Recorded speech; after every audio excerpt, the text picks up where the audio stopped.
I deeply regret that the younger sister of the groom, Emma, is associated with our esteemed family. To be candid, someone like Emma, who has only graduated from middle school, is, in my opinion, a source of disgrace to our family. I believe she should distance herself from family gatherings and be mindful of her social standing when interacting with us. During the family representative's speech at the wedding reception, the bride's father, with a face turning bright red and an unpleasant grin, delivered a shocking statement that caught us completely off guard. My father, mother, and I found ourselves speechless, mouths wide open, as we never anticipated such words in front of everyone. Nate, the groom, rose abruptly from his seat, approaching the bride's father with a seemingly gentle smile. However, our family sensed an undercurrent of anger in his expression. As my brother raised his arm, I quickly stood up to intervene. Identifying myself as Emma Brown, employed at a locally renowned construction company, I shared my experience of adapting to a predominantly male environment. Despite the initial challenges, I developed good working relationships with the carpenters. The foreman, though strict, passionately passed on his skills to younger individuals. After everyone left the construction site, I reflected on these matters while drawing blueprints for the next task. Realizing I had been working tirelessly since lunch, I finished the blueprints in the evening. My stomach growled loudly, prompting me to review the completed blueprints once more. As I tidied up, preparing to head back to the company-provided apartment, I found sandwiches with a note from the foreman encouraging me to have a proper meal. Grateful for the gesture, I accepted the sandwiches and, securing the premises, returned to the apartment. While there, my smartphone rang unexpectedly, displaying my brother's name.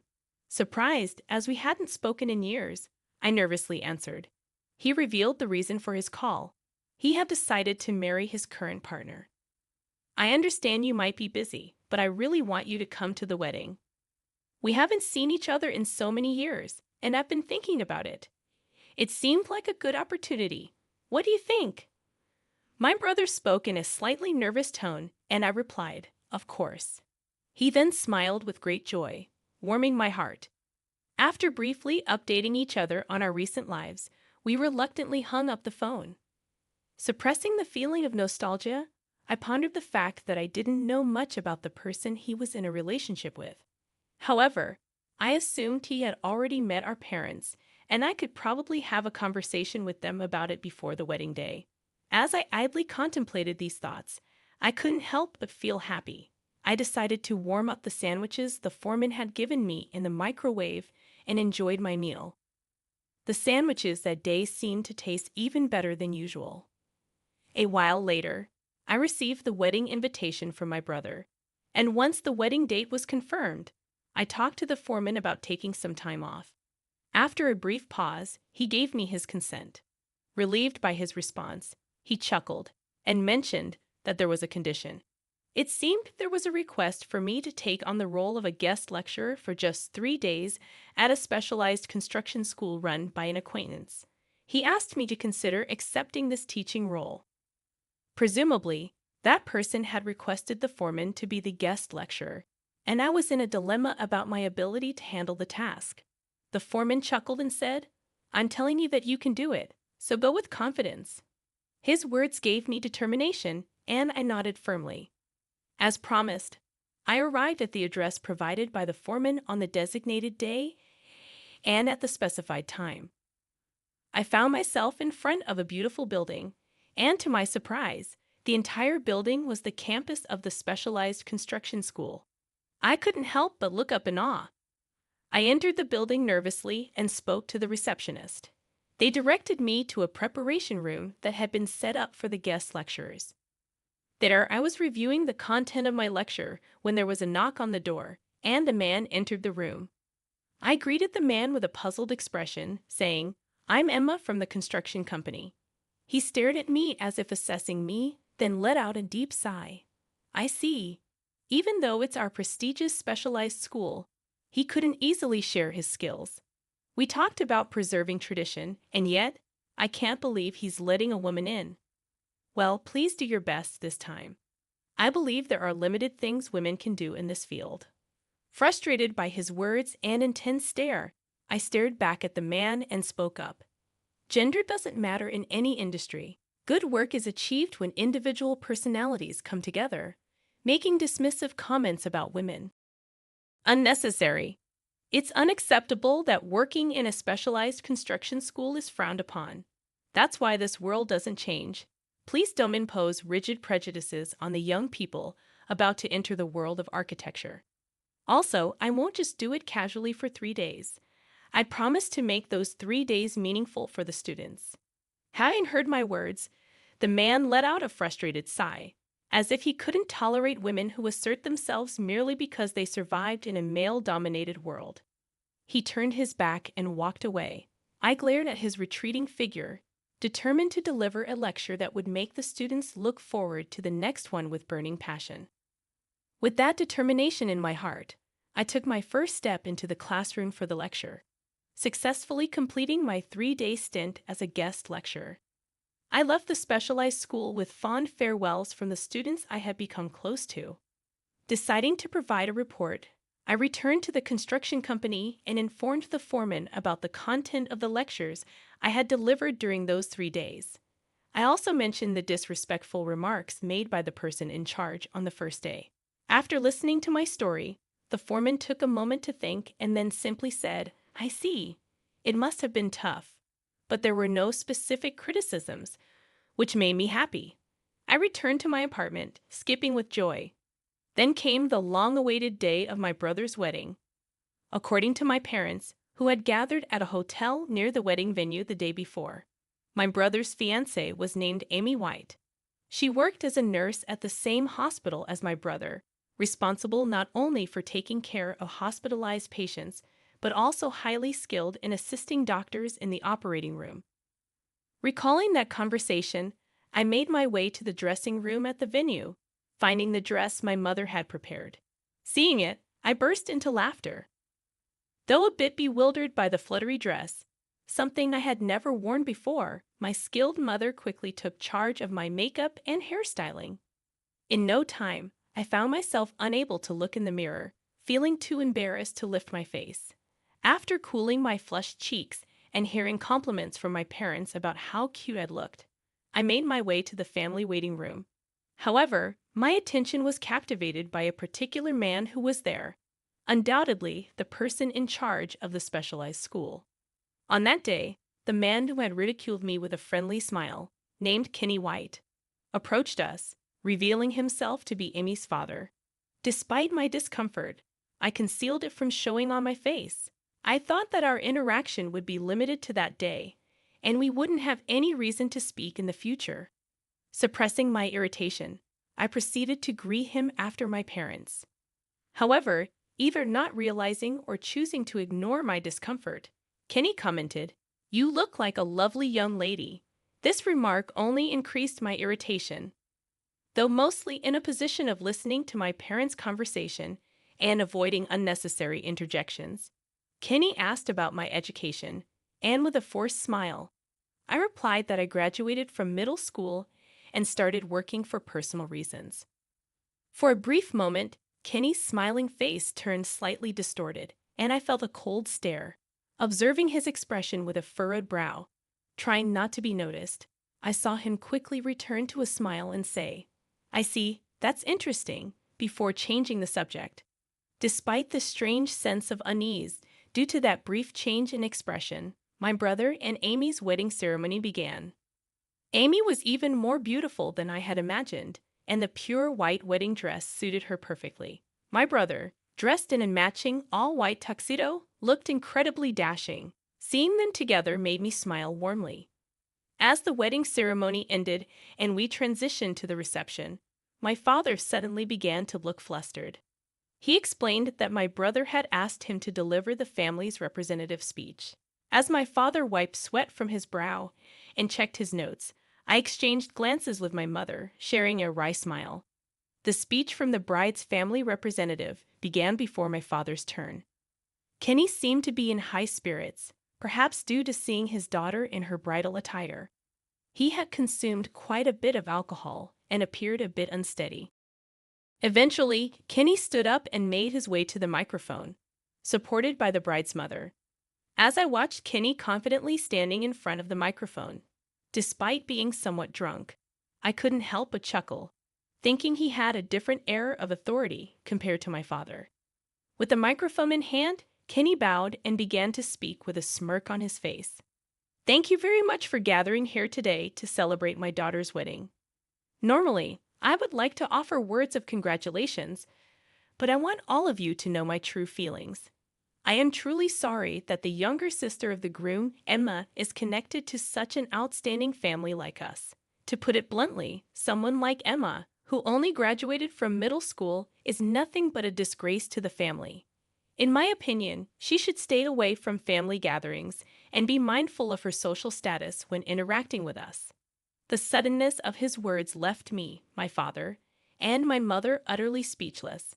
However, in the corner of my mind, Kenny's earlier expression came to mind, and I now felt like I understood the reason behind it.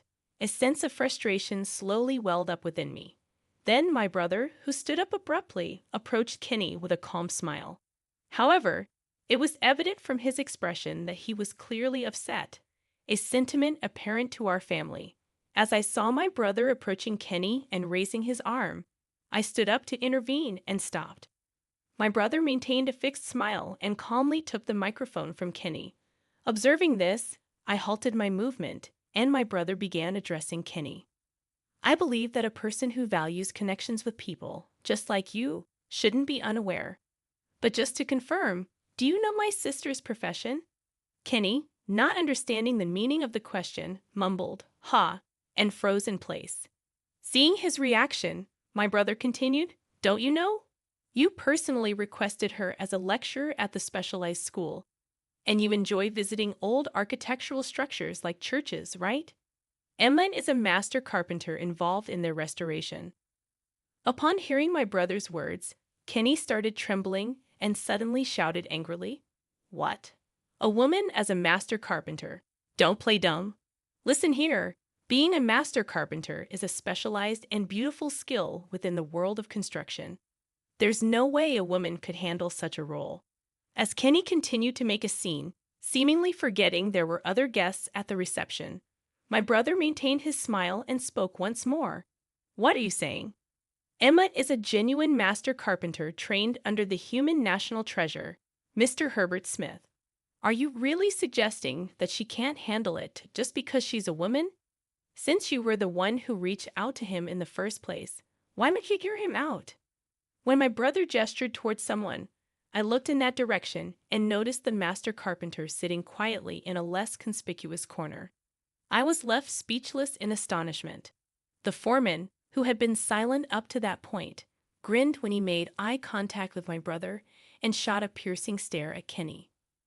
"You're in a position to guide the young folks who will shape the future of the construction industry, yet you harbor such twisted prejudices, Kenny. I had heard about what was said when our Emma went to teach at your school, but this is on a whole other level. Listen up. Whether it's a woman or a man doesn't matter. It's about leveraging each person's strengths to cooperate and become the best we can be. If you keep going on about how it's a man's world, you'll be left behind by the times. And by the way, I'm pretty sure I made myself clear during the discussion about the teaching assignment. I said the best apprentice for this task is available. You think I'm underestimating things? If anything, from where I stand, you're the one underestimating us." Intimidated by the thunderous voice that echoed through the venue and the piercing gaze, Kenny's confidence seemed to evaporate. He turned as pale as a sheet and muttered, "I'm sorry," before returning to his seat in a daze. The venue remained agitated for a while, but then Amy stood up and, with a composed voice, said, "I apologize for the interruption. Let's take a short break and then resume." With a pale face, similar to the stunned Kenny, I glared at his wife, who was frantically calling out to him. She, as if influenced by that gaze, slowly led Kenny out of the venue.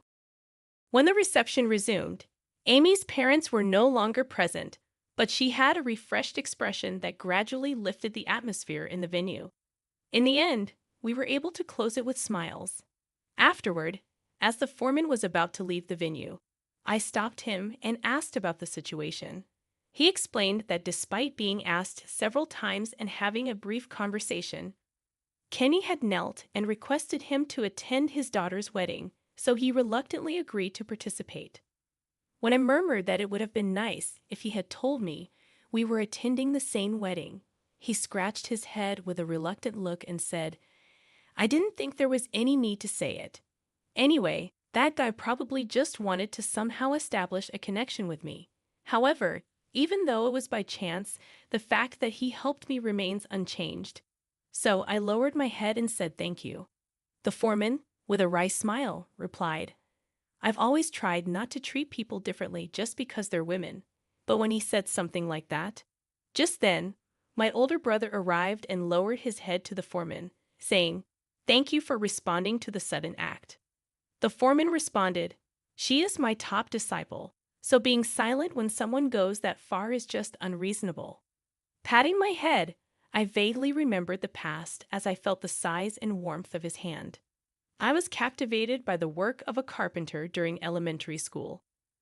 Whenever I had unpleasant experiences and needed to calm my feelings, I visited an old church.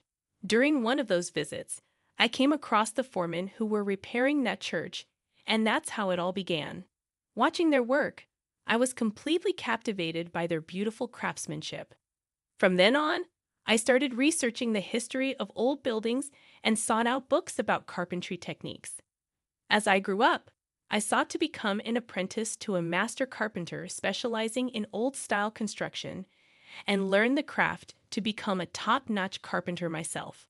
Naturally, my father strongly objected, saying it would be difficult for a woman and that there were more suitable places for me to work.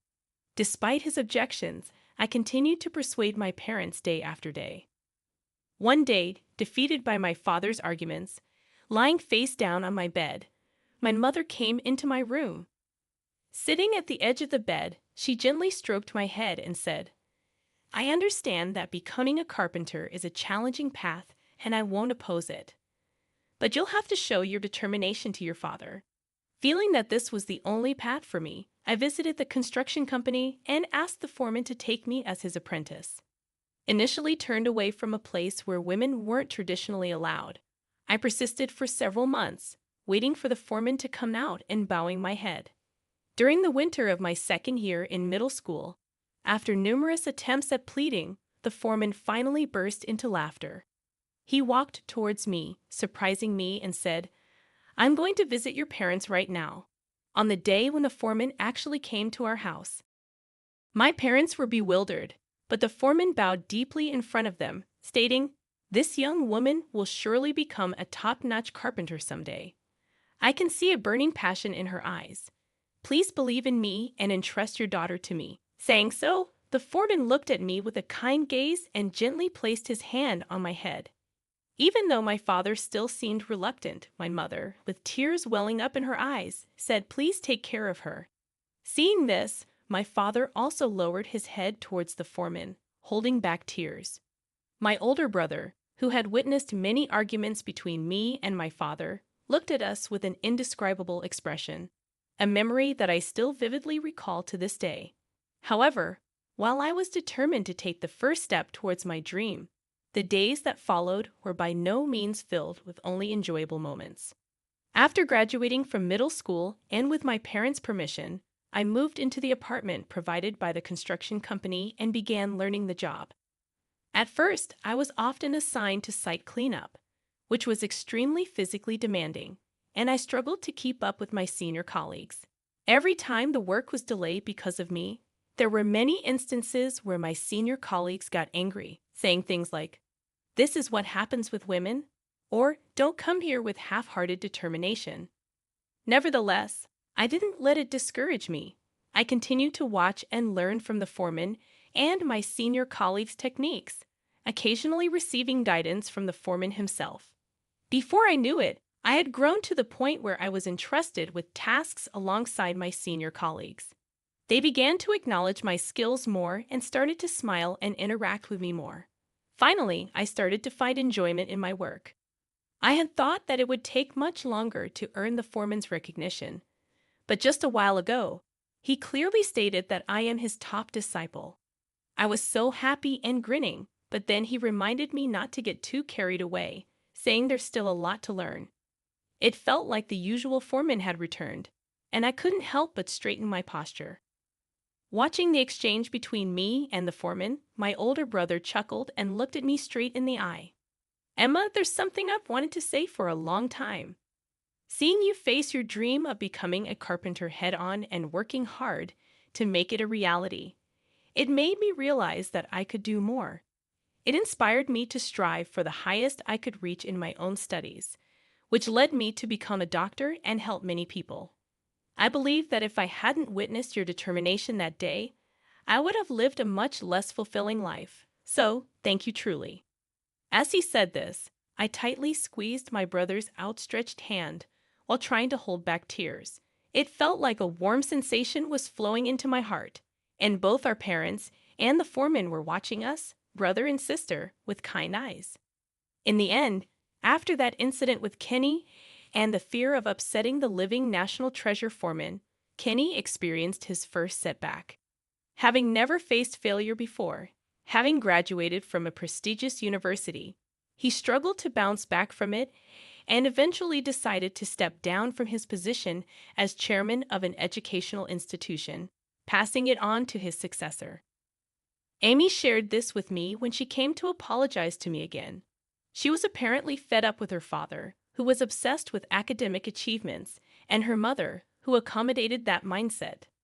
So when I saw Amy laugh confidently and declare that she was cutting ties with them, I couldn't help but exchange a knowing smile with my brother, both of us chuckling.